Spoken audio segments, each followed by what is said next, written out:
go ahead and begin our session for today. We want to honor your time. So okay, we bump to the next slide. Yes, give me just a second here. Oh, poor Samantha. Here we go. So my name is Erica Peppers. I work for ESD 105 here in Yakima, and I'm the Migrant Academic Coordinator for Math and Science. I'm here with my colleague who is having a technical difficulty. So I have the pleasure and privilege of introducing my wonderful teammate, Samantha Ruiz-Thomas. She's also in the migrant department and serves as the academic coordinator for English and language arts. And I know I speak on her behalf that she's very excited to be here and sharing this space with you today. So hopefully we get her sound figured out soon. I'm seeing in the chat that she's talking. Oh, you poor girl. I'm so sorry. We're just going to keep going. Go ahead and head to the next slide.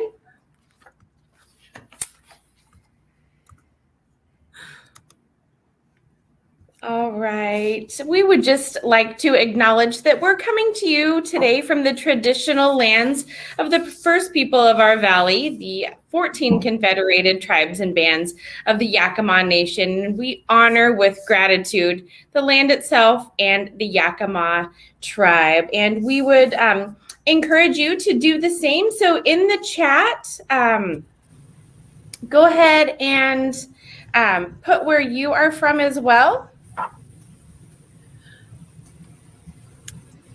Erica, they can hear me, so I sent you Erica. Erica, this is She's Eric telling me to read my text message. I never text and present. They can hear me. Thank goodness, because I cannot hear you. That makes me feel better. Luckily for them, now they don't have to hear me talk the whole time.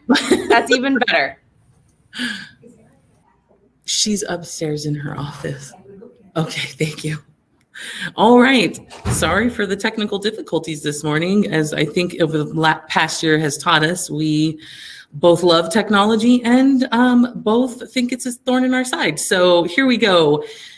Thank you for those who are sharing their land acknowledgements in the chat. We appreciate that. A super important part of what we do and who we are. So thank you for those who are adding in their land acknowledgement. I'm not sure if Erica can hear me yet or not, but I'm going to scoot ahead to the next slide, and we're just going to go quickly over our learning goals. And so, oops, well, for some reason, it went right to our session norms. Okay, let's do our session norms. Hopefully you think this slide is funny because, you know, what are we if we don't add a little levity to what we're doing? So we just ask that as we move through our presentation that you be present. We want you to actively participate. So there's plenty of, we're going to have lots of opportunities for you to add things into the chat. We want you to be a part of this conversation. And that being said, always assume positive intent. We're not here to hurt anyone's feelings or to offend anybody. So always assume positive intent. And if you experience discomfort and by some of the things we're talking about, that's okay. It's part of the process, and just kind of lean into it a little bit. And, you know, expect that you may not get closure if there's something that comes up, and just expect that and accept that. Sometimes that comes with the work we're doing.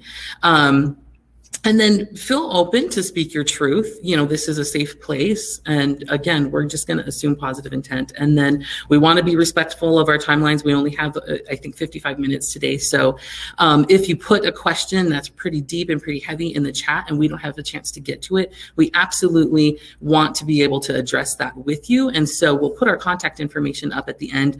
But we definitely want to get to everything that you have to share as well, but understanding we have a timeline that we have to stick to. Okay, let's move forward. Here we are, learning goals. To gain a better understanding, we want to help you understand using literacy strategies around math content. And definitely we want to better understand how to promote equitable practices while doing that within an ELA classroom, within math, and what we define as literacy. All right, next slide. Sorry guys, I'm popping back and forth here. Okay, let's do a quick poll. You could put your answers here in the chat. What do you guys know about equitable literacy strategies and further that work across content? So when we're talking about content areas, we're talking math, science, we're talking reading, history, content areas, right? So what do you know? Kind of give us a little idea as far as, what's your depth of knowledge in this? And that will help us moving forward. Like, should we explain this a little bit more or maybe not, if you have a good understanding? And you could just pop that into the chat.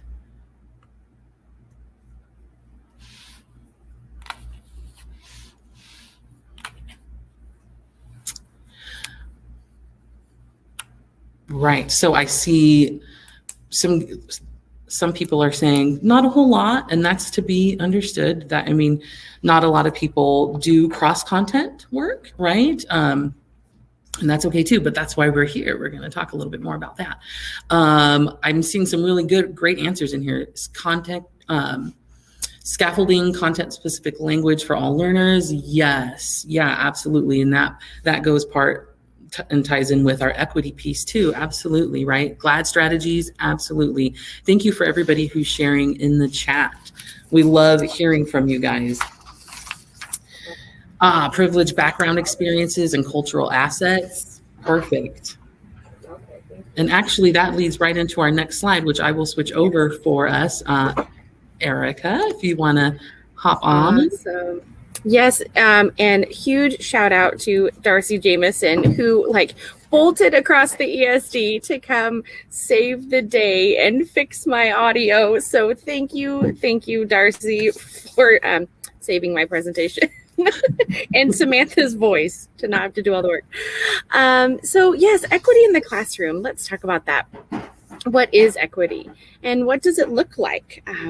And how is equity different from equality? That's something that we're going to talk about today. So if you could just type a response into the chat, what does equity mean to you and how do you see that being different from equality?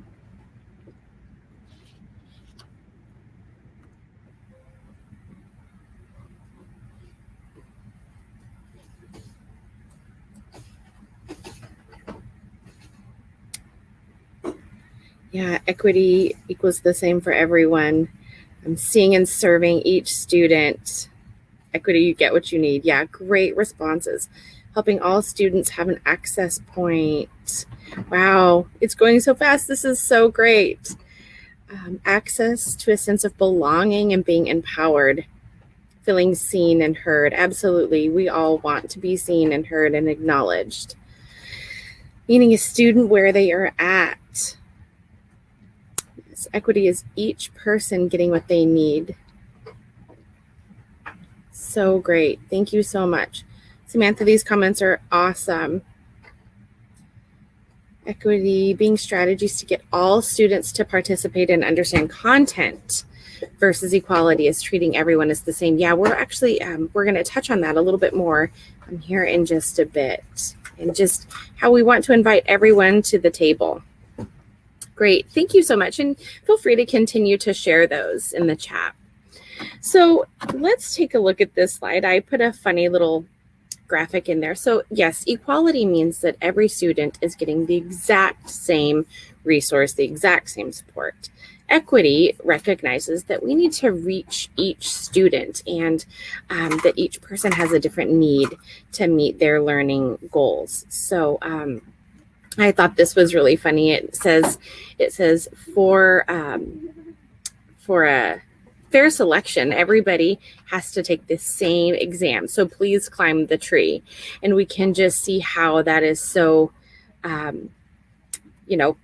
easy for some and impossible for others. So we really just want to find ways where we can meet students where they are. And so thinking about why this is so relevant today. And for me, it's really that COVID has brought a silver lining in that we have really recognized a way to improve and diversify our instructions and really working to meet the unique needs of students. And we've really started having that intentional conversation around equity versus equality and being culturally relevant and enhancing those practices. So things to be mindful of in an equity classroom are things like race, culture, gender, immigration status, and individual experiences. Really recognizing what each student brings to the table and their diverse needs for their learning. So as we go through today, we just want to have you kind of keep that in the back of your mind, that everything we're doing today is really through an equity lens, and how can we enhance our best practices that we're already doing and make sure that we're really reaching all of those students in the best way possible. Exactly. So when we're talking about promoting equity in the classroom, these are some of the things that we want you to keep in the back of your mind moving forward, right? Creating opportunities that allow students to leverage their backgrounds, their identities in the interest of school achievement, right? Using teaching strategies that center the voices and experiences of student groups that have been historically underserved, and committing to understanding, validating, and showing authentic care for the most vulnerable learners. And then to just ask this question, how do your teaching practices reflect your own understanding of the social and cultural identities represented in your classroom? So the jumping off point is, who are my students and what do I understand and know about them, right? So keeping those things in mind as we're moving forward, as we're talking about literacy, as we're talking about what literacy and equitable strategies look like in a math classroom. And so just there was, I put this up because this is so fascinating to me and just was kind of like the basis and foundation of why we thought this was important. So Brockton High School, I don't know if any of you have heard of this high school. Was the largest or is the largest high school in Massachusetts. It was considered the worst school in the state. 75% of their students were projected to fail state exams, right? We're not talking about a school that was a shining light, that was a beacon that everybody was modeling, their practices after, right? But the teachers realized, the administration realized, like, hey, we've got to do something here. What can we do? And their data showed them, we don't have a content problem. We have a literacy problem, right? They understand, they could explain to us this math problem, but could they answer a question on a state exam? Probably not, right? So by 2002, excuse me, sorry, I switched slides here.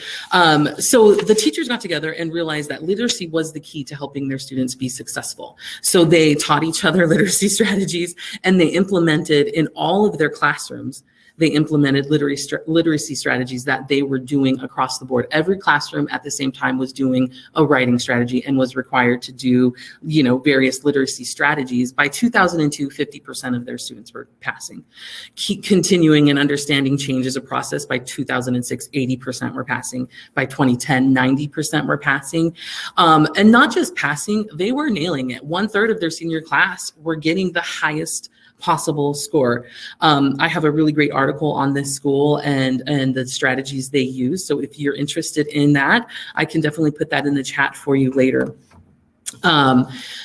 So when we think about literacy, we're not just talking about learning how to read, right? Literacy is the ability to identify, to understand, to interpret, to create meaning, right? To think critically, right? All of those things are tied into literacy. And those are things and skills that we take with us across content, right? That's not something that just happens in an ELA classroom, right? It's not just for language arts. So today we're going to walk through the various language arts components: listening, speaking, reading, writing, viewing, and visual representation, which was added a little bit later, but we're still going to include it.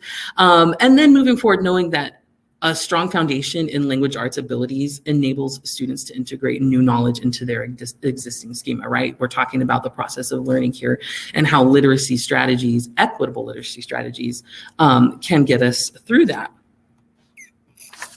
So first, we'll talk about listening, right? Listening and speaking were added first, or were added first because that's the foundation, right? A baby doesn't learn how to write first. They learn how to listen and to speak first, right? So writing, reading, those things come later, but listening and speaking come first. So when we're talking about listening, we're talking about being able to make meaning, hearing and understanding what you've heard, right? Hearing is right. It's something that's just as simple as perceiving the sound. So understanding that listening and hearing are something completely different, right?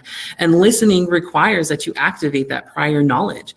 And keep in mind as we go through, understand that a lot of these listening, speaking, reading, writing, they're all intertwined, and we often can't have one without the other.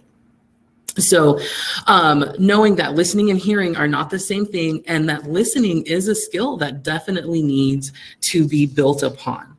And studies have shown that children's academic success between the ages of 9 and 10 are most often attributed to the amount of talk they hear from birth to the age 3. And then we see the result of that in ages 9 and 10, showing that there's an increase in academic achievement because of that. So listening is a super important component. So when we're talking about listening, we also want to be talking about, these are some of the things that you can do in the classroom, right? Oral kind of supports, repetition, rephrasing, the use of synonyms, the use of antonyms, circumlocution. I definitely included this because when we're talking about circumlocution, we're talking about, talking in circles. That's what a lot of people call it, right? Talking in circles. But it's the use of a lot of words when really you could use few. But this is important, especially for our multilingual learners, right? They're going from language 1 to language 2, and they're trying to use new vocabulary or use vocabulary they already know. They're trying to describe a concept, right? They have to use a lot of words because often they don't know what's the word for this. I'm going to have to point to it. I'm going to have to talk around it, right? And that is really important when we're talking about developing those listening skills, right? Which ties into speaking as well. So background knowledge also is super important, right? Background knowledge on the topic, remembering that we need to build that knowledge before we can just jump in. If the listener is not familiar with whatever it is you're talking about or introducing, they are definitely not going to be receiving, and they're definitely not going to be learning.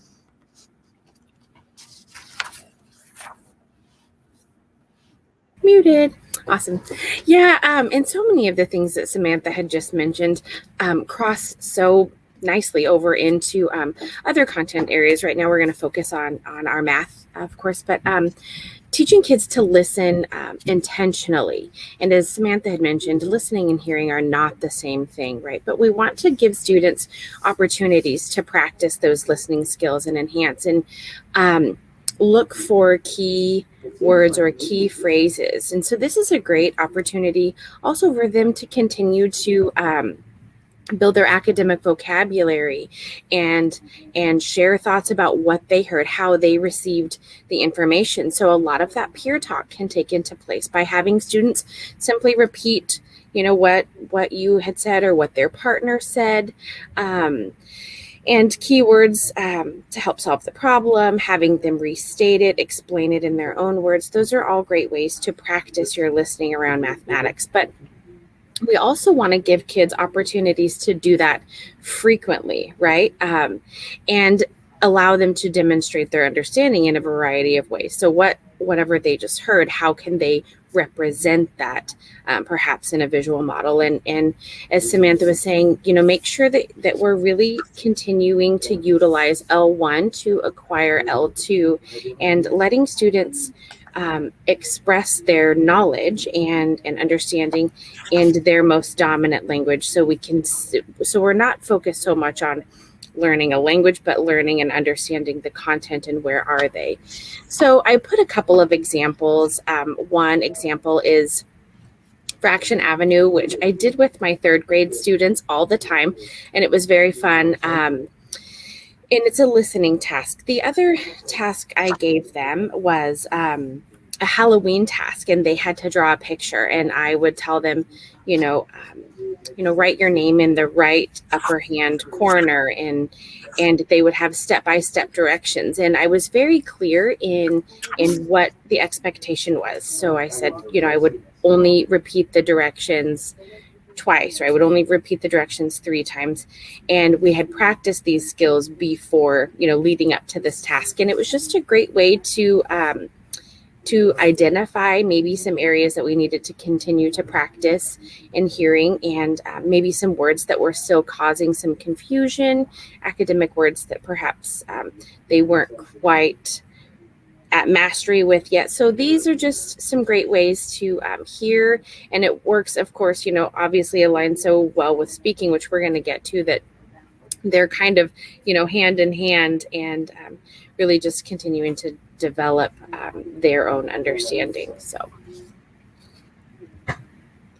All right. Well, let's move to speaking, right? We know what speaking is. You can read here the definitions that we put, but in the terms of academics, meaningful speech develops as children learn the effects of particular sounds on the people around them, right? When babies start talking, they realize if I say eat, they bring me food, right?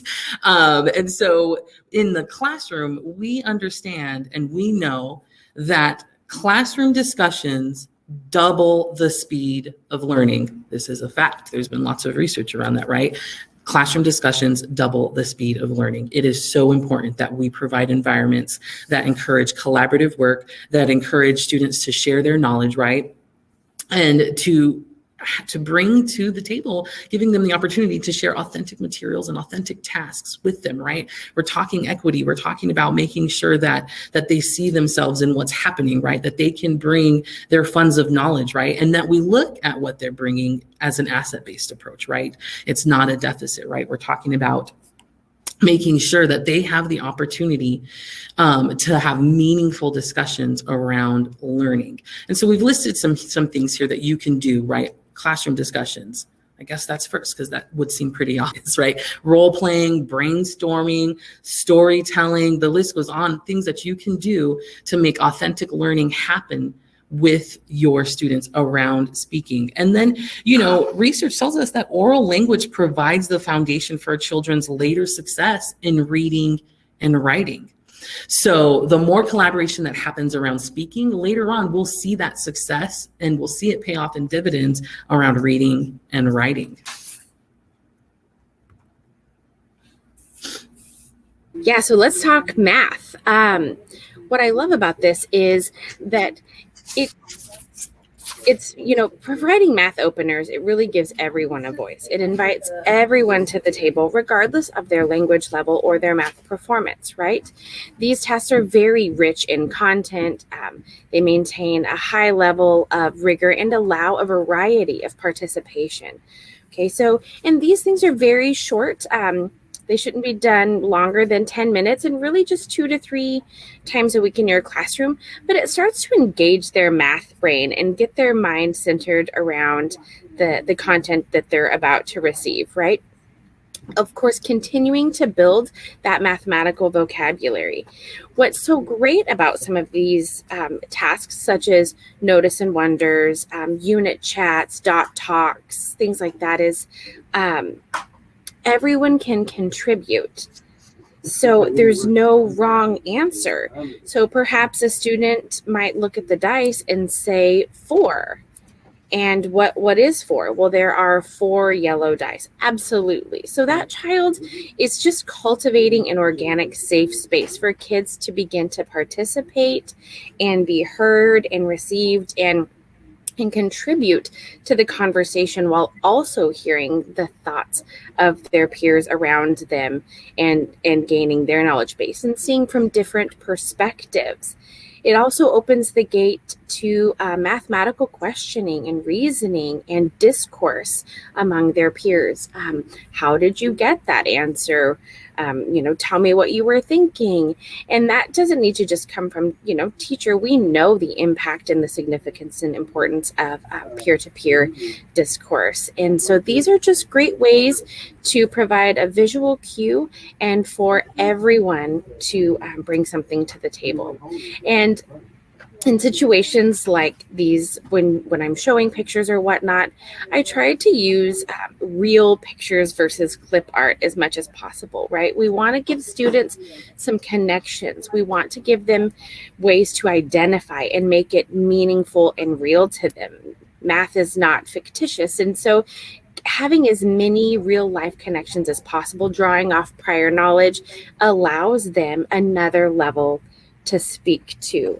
So just being conscious and aware of the images that you're showing and how you can get that mathematical dialogue rolling out safely and in a meaningful fashion in your classroom really allows students to kind of let that mathematical anxiety go and participate and share in a conversation.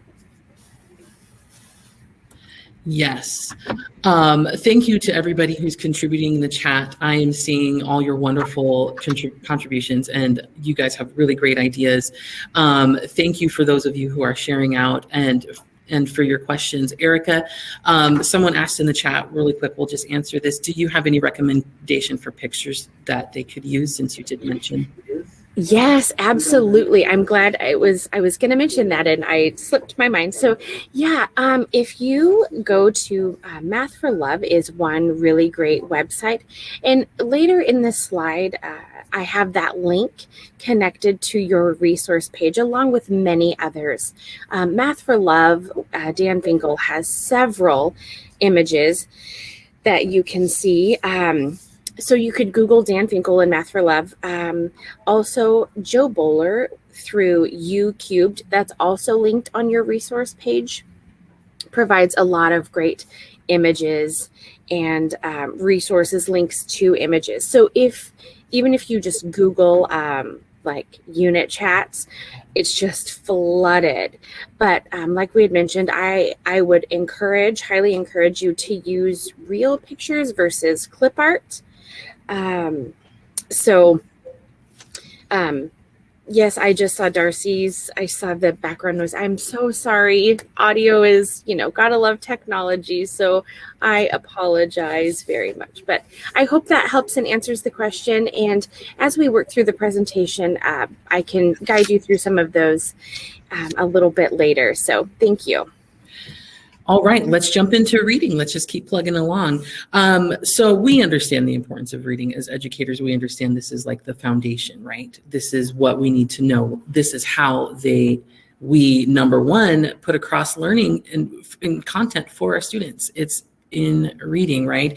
And we know that children who have developed strong reading skills perform better in school. They have a healthier self-image. And then later on in life, they become lifelong learners and sought after employees, right? But I'm going to throw some statistics at you about reading, and you can read what's on the slide too, but I just want to reinforce the importance of reading, which I know as educators, I don't need to do, but I'm going to. Did you know that more than 30 million adults in the United States cannot read, write, or do basic math above third grade level? This is from proliteracy.com. You can go on and find these statistics, but 30 million adults. And we're not just talking about reading and writing. We're talking about basic math above third grade level.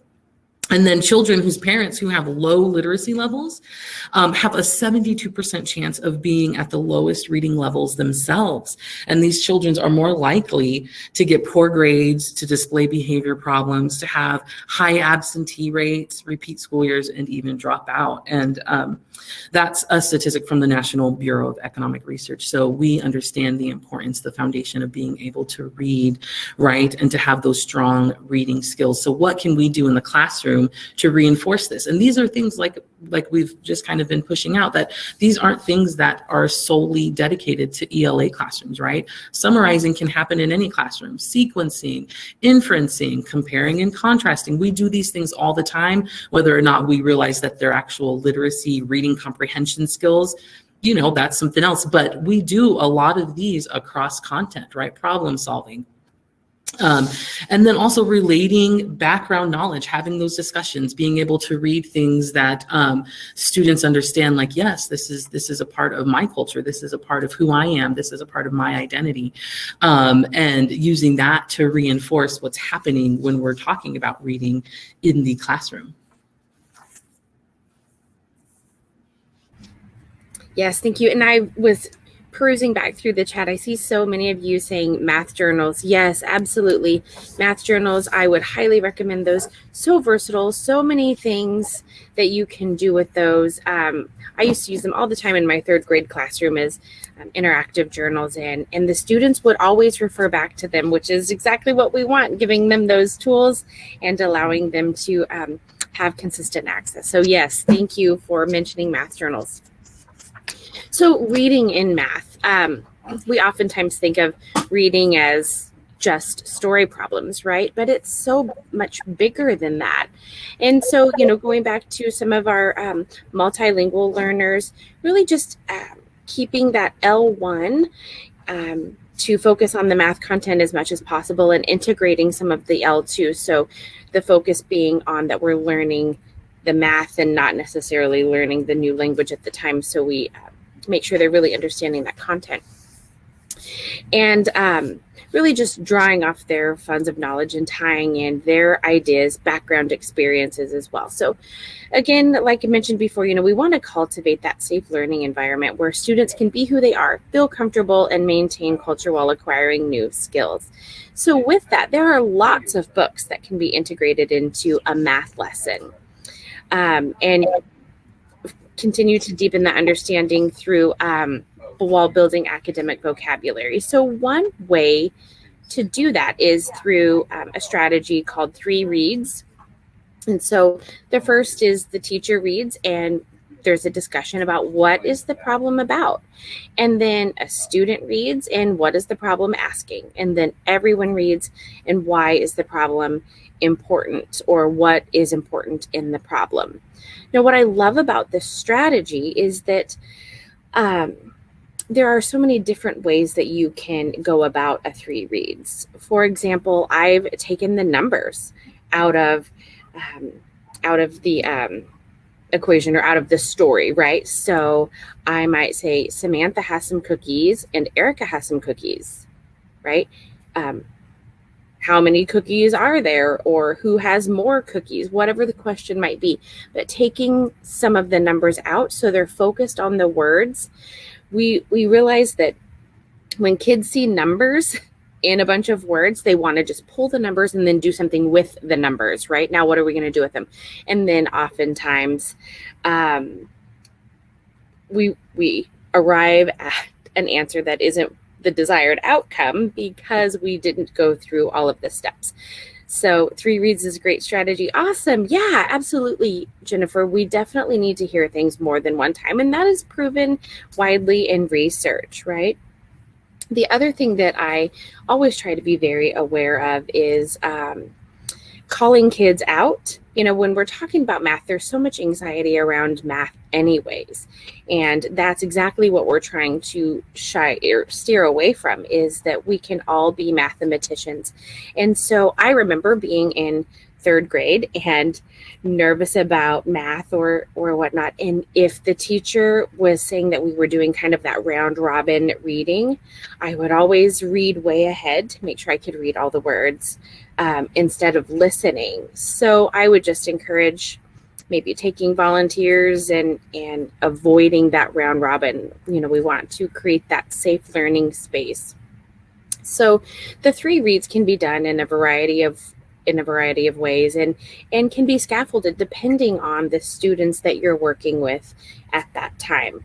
And another thing that goes well with some of these like the 3 reads is using graphic organizers or the Frayer model, which we're going to get into a little bit later, but really giving kids an opportunity to hear it, digest it, process it.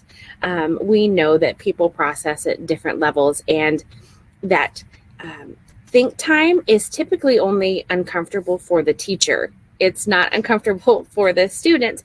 So we want to honor students in giving them space to process, especially if they're multilingual learners, because not only are they digesting the content, but they are digesting perhaps new academic vocabulary that we want to give them space to kind of grapple with and understand. And we can do that by using visual cues, making connections to real life, breaking the problem down and identifying what is significant about it. So we would talk about in a classroom, like I always called it the fluff, that's just fluff information. We don't need that. And identifying things that we didn't necessarily need, but were just put in as extra words to make the story problem more interesting. So those are just a couple of ways that you can incorporate reading into your math content. Thank you, Erica. All right, let's talk about writing. Writing, oh my goodness, it encompasses so much. There's so much that can come from writing. Studies have shown recently that when people have the chance to write, it increases communication and thinking skills, but it also fosters a lot of emotional benefits, right? You improve memory function, and people have a greater feelings of feeling happy when they actually are writing, right? Which is so much fun to learn about, I think, because if you just sit down and write, the fact that it elevates those feelings of happiness, like that's amazing to me. But moreover, in a more academic context, writing focuses on phonics, it focuses on comprehension, mechanics, it helps students develop their voice, right? And we understand choice and voice and equity is so important, right? We want them to be able to use their voice. We want them to be able to access their prior knowledge when they're writing and be able to share that, right? It just encompasses so much in communicating in general. And so we've listed some strategies here in the classroom, things that you can do, writing paragraphs to explain solutions and procedures for solving problems. Because I think when people think about writing, they're like, well, just write a poetry about this book you just read, or, hey, write a reflection, right? And they don't realize that in the context of a math classroom, those things can also happen. And a lot of you guys mentioned the math journals, right? Keeping journals, writing response paragraphs, doing learning logs, point of view guides, or even quick concepts to be able to quick writes to be able to write down, like, what was this concept? Can you repeat it to me? Do you understand it fully? Do it in a free write, in a reflection. So there's a lot that can happen with writing that I realize that a lot of people don't realize that. Moving from an ELA classroom, can we write a poem about math concepts? Probably, right? It's just a matter of like changing your mindset. Like, how do I take these activities? How do I take these strategies and apply it to that math classroom? So, yeah. I'm muted. Awesome. Thank you. Yeah. So I see a question in the chat here. Do you think that pen and paper versus Chromebook for writing makes a difference in reinforcement of content? I think that there's definitely something to be said about that, just writing it out process. And I think there is a very appropriate time to do that, and it's very needed for reinforcement and understanding of content. However, I think that, that needs to not just be the end all be all. I think having an open mind and really just reaching the student that you're working with, and depending on, the needs that they present themselves with, I think that, a Chromebook is definitely not out of the question. Right. And I would say too, I would just add on to that. And I would say, if we're talking about writing pen and paper, a lot of times there are visual cues and visual things that we can do writing with pen and paper. I switch colors when I'm writing, right? As I'm taking notes, then I remember using a pink pen, and I'll look back and I'll look for those things to help me recall, right? So there is something to be said for that. And then there also is something to be said for using technology. And we don't want to, forget about our special education friends who probably need those, who need that technology to help and reinforce what they're doing. So I think an argument can be made for both. And I think as students get older, they'll understand themselves better. Like, I don't like writing or typing my papers up first and doing a draft on a Chromebook, because everything turns to black and white and I forget what I've typed. Like, and they'll know themselves better as they get older, and helping students to understand and reflect on that. Our UDL friends, self-reflection, right? Helping students to reflect on that. Well, which do you like better? And there's nothing wrong with asking that question, giving them choice and giving them voice. Absolutely. Yeah. Thank you for that question. Thank you. So writing about math, we think that really there's not a lot of space in math for writing unless you're writing an equation or writing a story problem. And it's really so much more than that, right? This is a great way to utilize interactive journals and math journals like we had discussed before. I am a big fan of the Frayer model and GLAD strategies, having those visual cues. What I love about the Frayer model is I've shown a couple of examples here. It can be used to identify mathematical vocabulary, or it can be used to describe attributes of a shape, or you can use it to say, okay, here's the number 14, and what does, draw a picture, write a story problem, demonstrate another way to represent 14. So you can scaffold this or change this to meet whatever you are working for or working toward that day. But what I love about this is it does also give students an opportunity to write, okay? How do you address writing in math for students that really struggle with writing? Great question. And I think one way that you can do that is, of course, again, depending on the student's needs, providing a sentence stem on, just getting the ball rolling, or working through a written out process with them. And then maybe they could build a story problem in a group with a buddy, just giving them support and that scaffold. Yes, word banks. I love that. Giving them some tools to draw from, so they're not just having to recreate everything themselves. They have some words to use.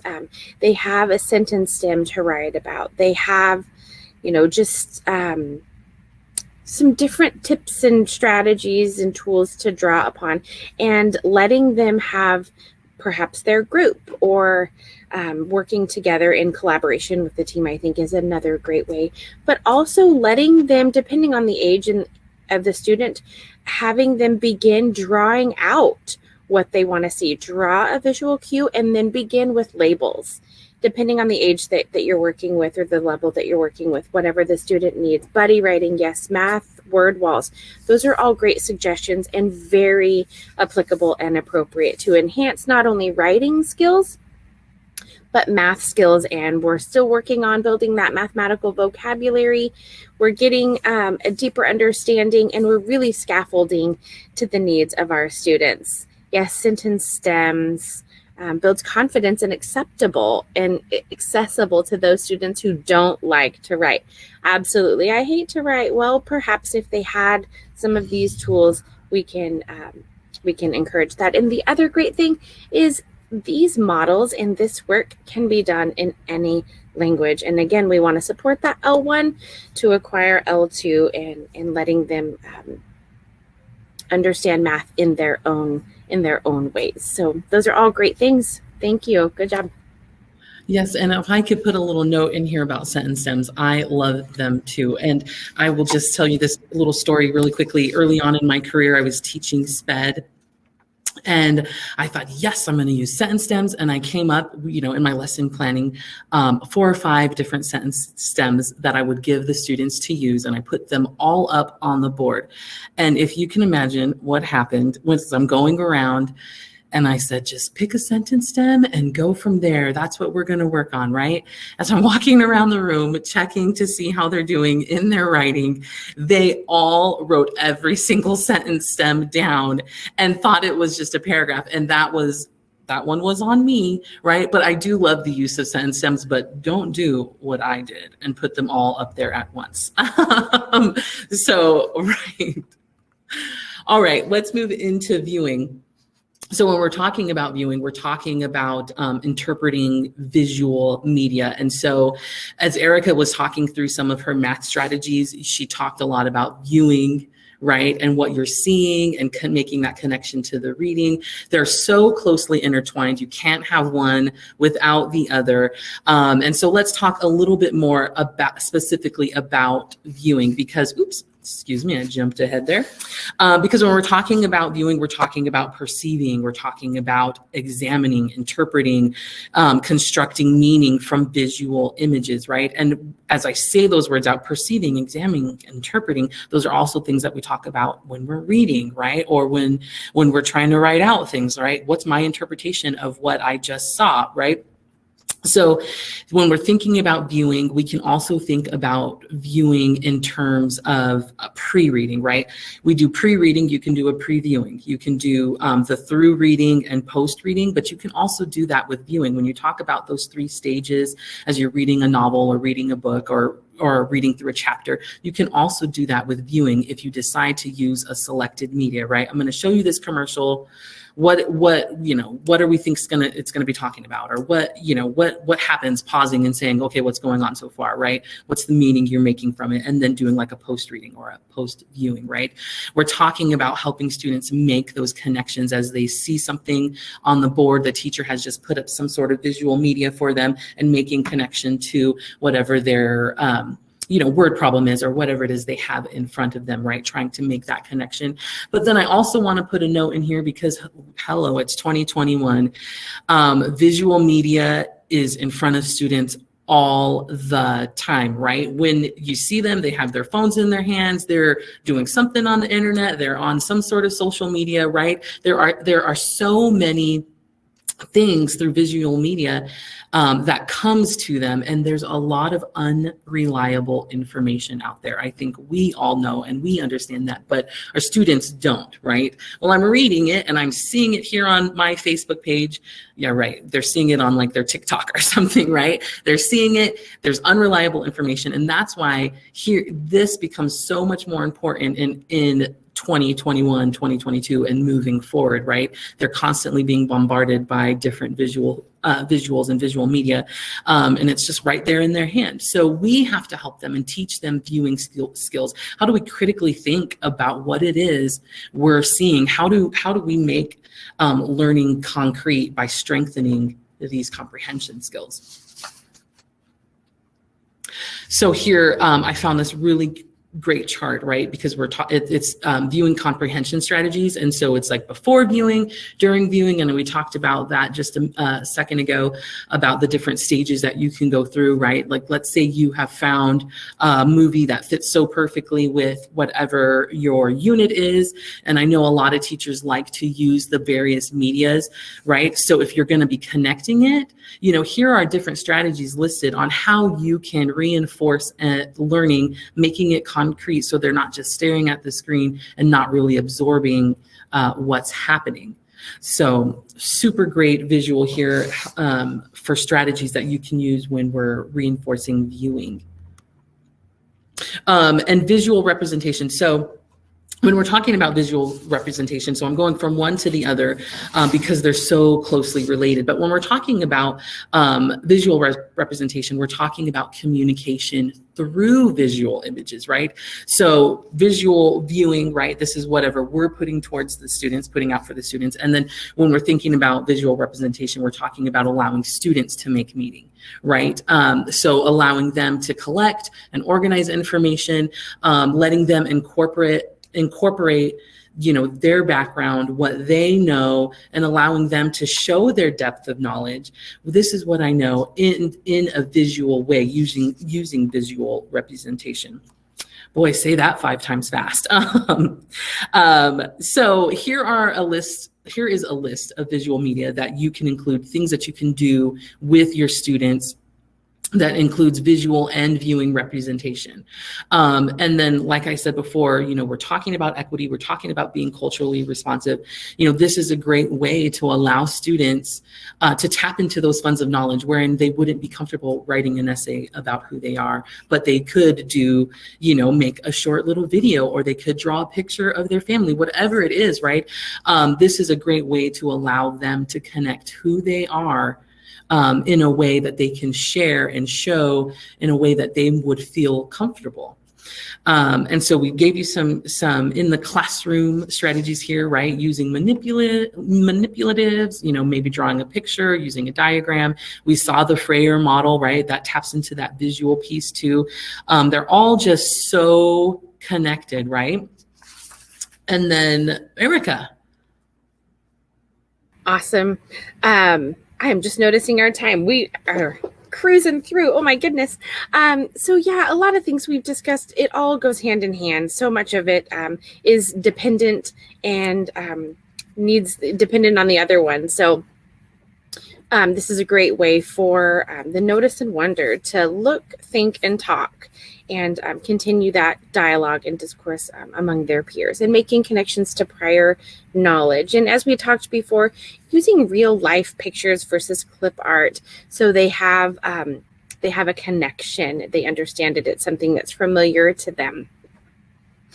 Drawing, manipulatives, everything that Samantha had mentioned. Anchor charts are a great resource to have. And sometimes we think about visuals as anchor charts, and then it kind of stops from there. But GLAD strategies, are phenomenal. And it's another great tool to have. And I would notice my students, during the test or whatever, when everything had to be covered up and everything had to come down off your walls, I remember students would look back and it would just jog their memory of, yeah, that's where that poster was. And they could kind of visually think about that. And it helped them through their tests. So they said, so I always am a firm believer of that. So just having some consistency and keeping those things at ready for them to continue to draw back on. Okay, I think we're cutting this close, but let's do some quick share outs. We're talking about equity, choice, and voice. So you can, if you want to, if you feel comfortable and you want to answer either one of these. I used to think about literacy strategies, about math, whatever it is, about equitable practices. And now I think, or what are you doing? What are you going to start doing? What are you going to stop doing? What are you going to keep doing? Please fill into the chat. We want to be able to offer time for self-reflection. We've got 1 minute left. So I'm going to scoot ahead and show these resources. We're also going to share out our PowerPoint, Google Slides. We're also going to share that out with everyone so you can have these links to these sources, to these resources. We also have, if you want to do further reading, we've put a page up there for that, which again, when we get this to you, you'll be able to dive a little more deeply into that. Thank you so much for joining us today. We appreciate everybody who was contributing in the chat. We love that engagement. We love that level of being able to interact with everyone. So please, if you have any questions, if there's anything more you want to discuss, I've put our contact information up here. Call us, email us. We love hearing from everybody. And so there it is. Thank you so much for joining us, everyone. We can't wait to hear from you. Yes, and thank you for being patient during my technical difficulty. I appreciate all of you, and continue the amazing work that you are doing every day in reaching kids and families. So Great job. So thank you to you too. Thank you.